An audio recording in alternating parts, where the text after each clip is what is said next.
Halo, kita ketemu lagi di kegiatan Mama Ira selanjutnya. Assalamualaikum.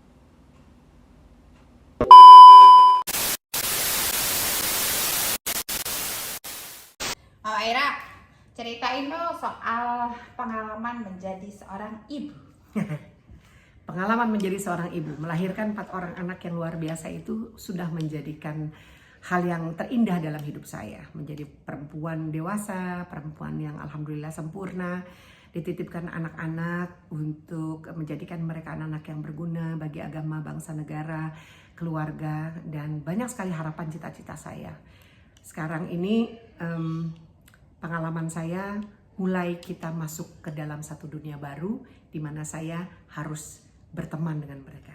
Paham gak teman? Paham kamu? Paham kan? Paham kamu. Tahu nggak maksudnya berteman? Ya maksudnya tuh kalau zaman sekarang Kalau kan nggak zaman bisa sekarang, otoriter. Dulu saya masih yang Didoktrin. masuk, maghrib, masuk, kakak, masuk, mandi, jam 3. Nggak mandi setrap. Mandi, nggak makan, nggak boleh bunyi, harus ya tuh. Sekarang bener-bener. Kakak, jam 5 menit lagi mandi mah. Begitu selesai, 5 menit sebentar lagi mandi mah. Padahal udah bau perengus. Kan nggak ganti baju. Allahu Akbar, ayo tinggal garuk-garuk bumi ya kan. Tapi kelihatannya sekarang Mama Ira tuh bisa loh, bisa menyelaraskan. Bagaimana tuh Gini, bisa jadi ibu yang sekaligus teman baik dan hebat tuh kan susah ya, susah banget loh Kak. Berat, Mama Ira berat loh Ki. Berat loh Ki kalau dibilang ibu yang baik dan hebat. Jadi gini, ibu yang baik dan hebat itu it's depend on the person itself. berat ya dia punggung Monggo berat. nama itu ya. Karena itu kan wajar-wajar saja orang Bu, ibu digoyangin saya punya meja. Ibu ya, senang-senang geser. Jadi kalau ibu yang baik dan hebat itu kan salah satu penilaian dari orang lain ya, mungkin gitu. Karena saya masih merasa belum bisa menjadi ibu yang sempurna. Intinya adalah saya coba untuk berusaha untuk menjadi teman buat anak-anak. Karena kalau sekarang kita tidak mematahkan sedikit banyak ego kita untuk merangkul mereka sebagai seorang teman, kita kadang-kadang lebih banyak dibohonginnya, ya? Catat hadirin. Mendingan kita rangkul mereka menjadi teman. Jadi best friend. Besties. Oh, besties Gitu kan. Jadi teman. Enak loh. Memperlakukan anak-anak kita sebagai teman tuh enak banget. Yang pertama, secure harus kita. open ya. Ya, oke. Rasa secure kita itu terbuka karena apa? Speak up. Mereka ngomong. Karena kita merangkul mereka sebagai teman kan. Jadi kita merasa lebih nyaman hati kita. Kalau misalnya kita langsung ambil gap gitu kan, mereka juga defense gitu. Mereka langsung defensif kan. Enggak, aku nggak gini. Tapi kalau saya sekarang strateginya adalah faktor usia juga ya. Jadi sekarang saya rangkul anak-anak itu sebagai teman. Jadi kalau mau ngobrol sama Kalista, Devara, Kayla, Rafa, itu tuh semuanya punya gaya sendiri. Kalau Kalista yang sayang, mama ekspresif, itu kakak Kalista. Kalau abang tuh lebih bang gitu kan. Oh iya mah. Jadi begini mama, godain dia, bahasanya tuh masih agak sedikit yang dia agak lucu orangnya ya. Ya, Devara tuh sekali ngomong tuh jegret gitu. Wah, tapi kalau lagi serius banget mukanya gitu ya. Itu kan irama Esowa laki-laki. Udah sama banget ya makanya. Oke, yang ketiga dokter. Aduh, dokter Kayla lebih parah lagi. Kalau ngomong sama dokter Kayla itu, saya dulu kalau dibilang kata anak-anak, mama tuh punya stok apotek di rumah tuh saya stok obat apa aja. Jadi kalau anak sakit saya udah punya sampai udah dimulai untuk obat panas dan segala macam. Sekarang mentang-mentang dia udah di dokter. Tanya apa kakak ini mama loh, saya nanya gitu. Kakak Kayla, mama mau tanya kak, ini kalau obat segala macam ini jawabannya cuma satu. Coba mama buka laci, mama ada kan obatnya kan? Jadi kapan tadi kasih tahu? Mama bisa apa obat di sana? Yaudah itu aja, gitu. Jadi ya dia udah tahu tuh yang namanya ibunya udah kenal yang paracetamol lah, apalah obat apa batuk lah, obat lambung lah, apa semua udah tahu gitu. Dan menyebalkan adalah dia tuh sekarang ini diajak ngomong, kalau mamanya ngajakin ngomong tentang kesehatan, dia pasti akan langsung ngomong, kan mama lebih pintar dari aku. Kadang-kadang suka ngomong gitu, padahal maksudnya dia gini, mama tuh udah pengalaman gitu kali maksudnya ya. Terus ibunya suka yang gak enak dia kan, bentar dulu ya gitu. Tapi intinya ngobrol sama Kayla sekarang sangat menyenangkan gitu. Itu mah best friend banget kita. Nah, yang nomor 4 nih, yang paling kecil nih. Biasanya kan paling kecil tuh beda loh. Kalau yang paling kecil itu si bungsu Rafa, dia tuh lebih cool, lebih tenang, ya, lebih tenang. Terus terkesan tidak kelihatan buru-buru gitu, tidak memaksakan diri untuk apa gitu. Dia lebih cool gitu ya, pace-nya tuh begitu santai gitu. Tapi dia adalah thinker, dia pemikir. Rafa itu kocak lucu, tapi harus dilihat suasananya kayak apa gitu. Dia bisa juga nyanyi, cuman ada obrolan. Tapi selain menjadi ibu yang baik dan hebat itu harus sayang sama diri sendiri loh, Kak. Iya sih. Oh kan? Ya terus. Kebayang loh kalau misalnya anak-anak udah sekarang aja udah kerasa kan sendirian kan? Bapak Ibu, semuanya yang nonton, kita ini kalau orang Betawi bilang kita ini ya, udah kagak bisa lari dari yang namanya umur. Udah ditetepin sama Allah umur kita segini, kagak bisa maksain diri. Mau ngapain kita? Masih mau gaya-gaya usia kayak begini? Udah, yang paling penting adalah cari sehat. Iya gak sih? Kalau kita sehat, kita bisa melakukan apapun. Sama kayak tadi pertanyaan Kika, kita kudu sehat dulu. Bahasanya kalau orang Betawi bilang kita kudu sehat dulu biar kita bisa ngidupin anak-anak. Gitu. Boto. Jadi kalau misalnya ada anak-anak udah sibuk, kita juga bisa hidup happy. Tujuannya adalah kalau kita sehat, kita bisa melakukan pekerjaan apapun, kita tetap bisa berkarya, membesarkan anak-anak. Anggaplah sekarang anak-anak lama-lama makin gede, anak-anak nanti pada akhirnya menemukan pasangan masing-masing. Terus kita sendiri lagi kan, mau anak 1, mau anak 2, mau anak 3, mau anak 4, mau 10, akhirnya kita sendiri hadirin, iya nggak? Ngaku dah, ya kan Bu, Pak? Iya emang. Jadi be happy ya. Iya, udah kita cari sehat sendiri aja pakai cara kita. Yang penting jangan melanggar hukum, jangan melanggar agama, jangan melanggar apa aja yang bisa dilanggar, kagak boleh. Namanya peraturan jangan kudu dilanggar. Berikutnya lagi, kita itu perlu mengukur kemampuan diri sendiri sekarang, ya. Kalau memang kita merasa masih sanggup melakukan sesuatu, mari kita lakukan sendiri. Tapi bila manapun kita tidak sanggup, ayo Bapak Ibu, kita juga perlu untuk merangkul anak-anak agar bisa mensupport kita dalam kehidupan sehari-hari. A few moments later. Selain happy Loh iya kan tadi maksudnya gini, kita harus happy, ya kan, sehat, happy. Tapi kalau kita bisa, yang tadi maksud saya, kalau mau minta tolong anak-anak bantuin kita tuh bukan berarti kita mau nyusahin anak-anak. Anak-anak juga jangan ngerasa bahwa mama papa kami nyusahin kalian, enggak. Mungkin kami butuh bantuan kalian, enggak cuma secara fisik, tapi temanilah kami. Ya kan, kami ini kan kadang-kadang suka kangen ya. Ayo main-main ke rumah mama, ke rumah papamu, ke rumah nenek siapa. Bonding, make them happy, Katanya parents. seorang ibu nih yang lagi tren lah sama anak-anak sekarang yang Ambil makan ya, jadi yang lebih enak diajak gaul itu adalah gimana caranya dia bisa berbagi dengan, kalau misalnya ibu tuh sama pasangannya, misal jadi berbagi apa ya, strategi atau tugas Ini deh pengalaman saya aja deh, kepanjangan pertanyaannya. Gini aja deh, pokoknya intinya gini.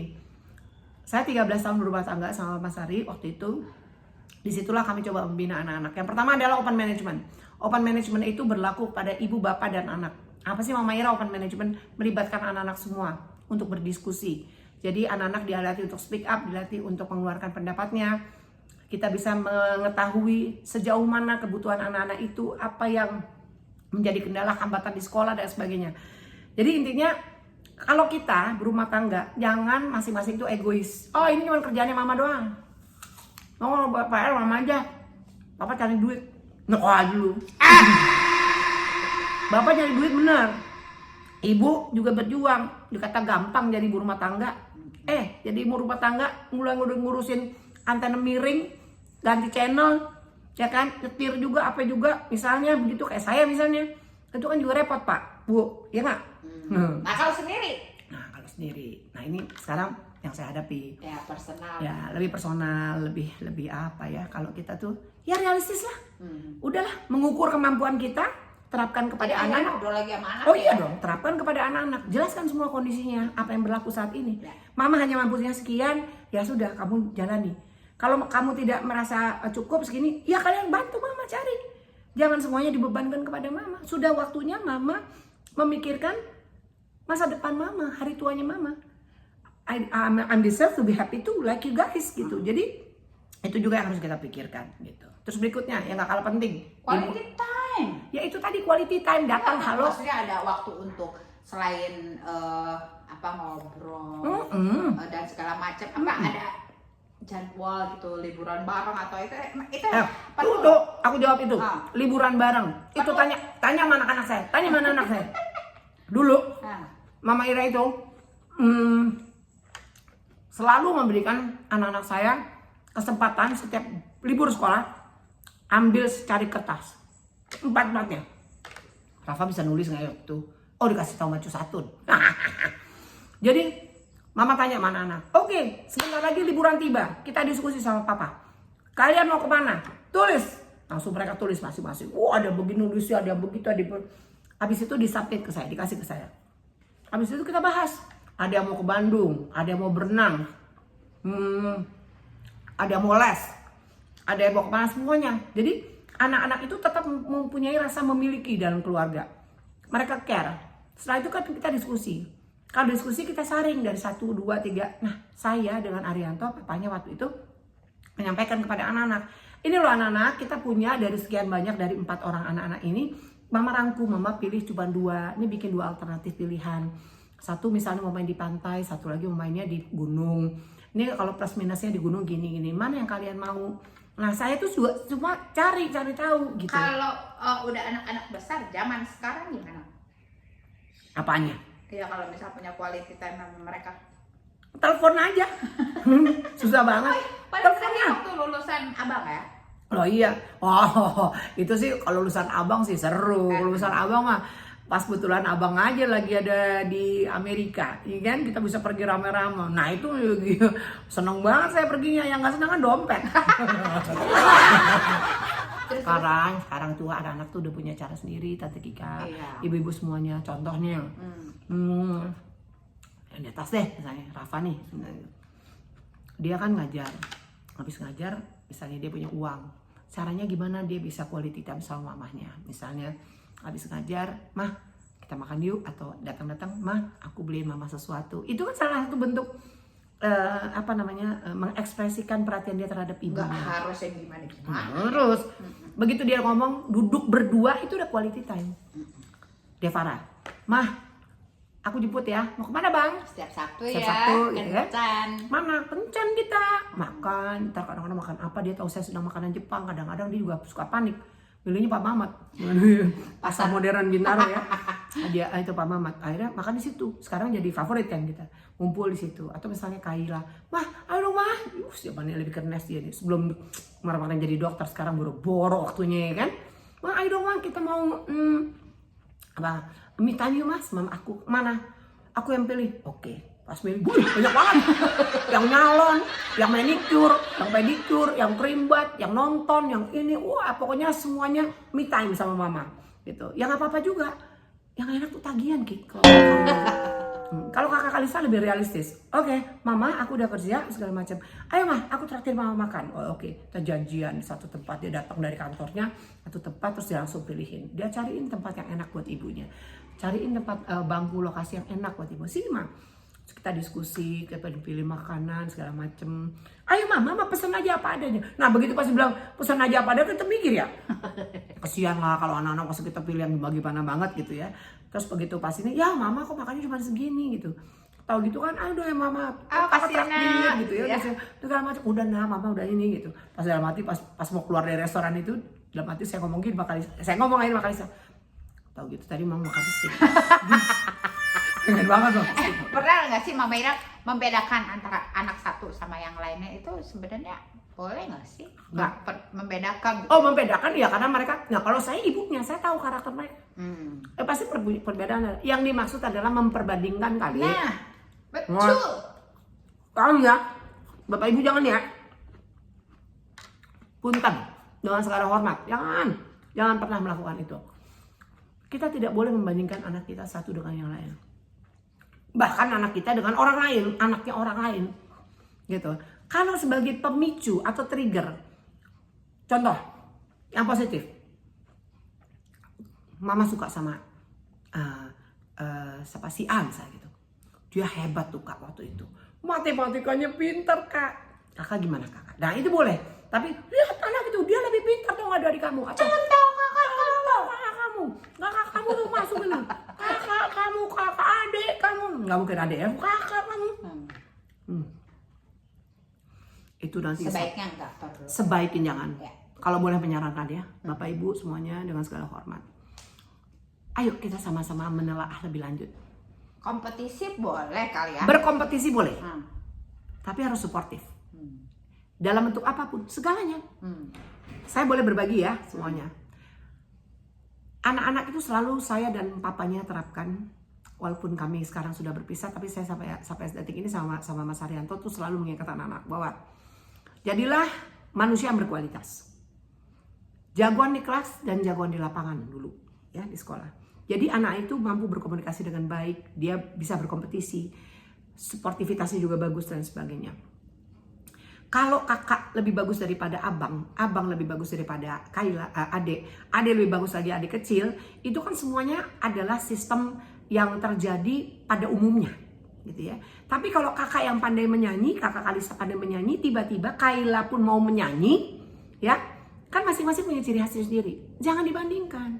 Kaila, kamu harus bisa seperti kakak, misalnya gitu. Exactly. Suara kakak tuh ini segala macam. Jangan, nggak boleh begitu. Atau Rafa, abang tuh masuk sekarang di ilmunya misalnya keuangan, finance. Kamu harus bisa seperti abang. Kamu segala macam. Saya enggak gitu tipenya. Saya ini memberikan anak-anak kebebasan untuk memilih jalurnya masing-masing. Mau sekolah di mana? Selain mengikuti peraturan dari sekolahnya sendiri, kalian boleh memilih subjeknya apa. Yang penting adalah kuliah.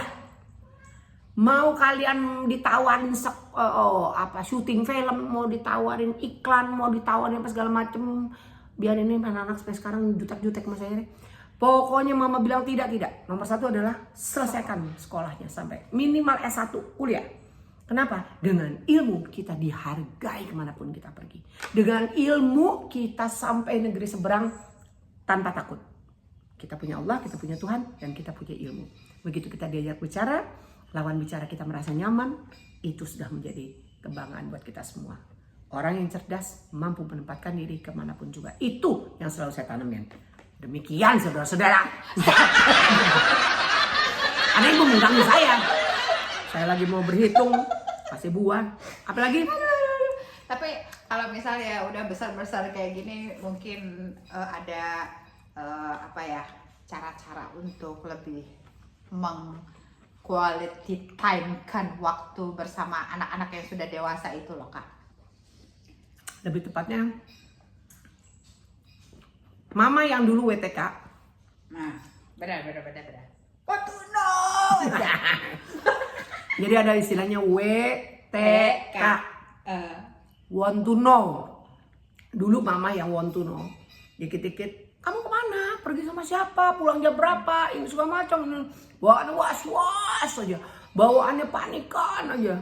Aduh bu, bapak, zaman sekarang kita bisa darah tinggi turun berapa? Ya. Udah deh ya, sekarang mendingan begini. Caranya adalah memberikan kepercayaan. Kalimatnya saya balik aja bu. Bagaimana caranya memberikan tanggung jawab kepada anak-anak sekarang? Ya, supaya mereka bisa menjalankan kehidupannya dengan baik. Ya kan, dengan cara apa? Ya trust, kepercayaan. Kalau kita kasih mereka kepercayaan, kita kasih tahu juga batasan-batasannya, kita kasih tahu sekalian risiko yang terburuknya, kita segala macam. Masa anak kita nggak bisa mikir sih bu, pak? Ya nggak mungkin dong, ya nggak sih? Pasti mereka juga mikir dong, gitu ya. Dengan cara yang bahasa sederhana, kita kasih tahu di luar sana itu banyak sekali ujiannya, dari mulai yang baik, yang buruk, banyak segala macam itu. Coba kita rangkum dengan baik, bahasanya sederhana. Mama kasih kamu kepercayaan. Tolong dijaga kepercayaan mama baik-baik ya. Jalani tanggung jawab yang harus kamu jalani ya. Lalu jangan lupa berkomunikasi, itu penting. Karena kalau dengan berkomunikasi mama jadi tahu kamu ada di mana. Bukan berarti mau ngebatrek. Ya, tahu ngebatrek. Ngikutin mama enggak, mama cuma mau tahu aja, jangan sampai nauzubillah min dzalik, potok meja nih kita. Jangan sampai kamu ada apa-apa di jalan. Kalau kamu lagi butuh bantuan orang tua tahu bagaimana ceritanya. Ya kan, harus melakukan apa. Jadi bentuk komunikasi, keterbukaan. Terus kalau misalnya mau jalan-jalan kemana-mana aja sama temen-temen, hati-hati.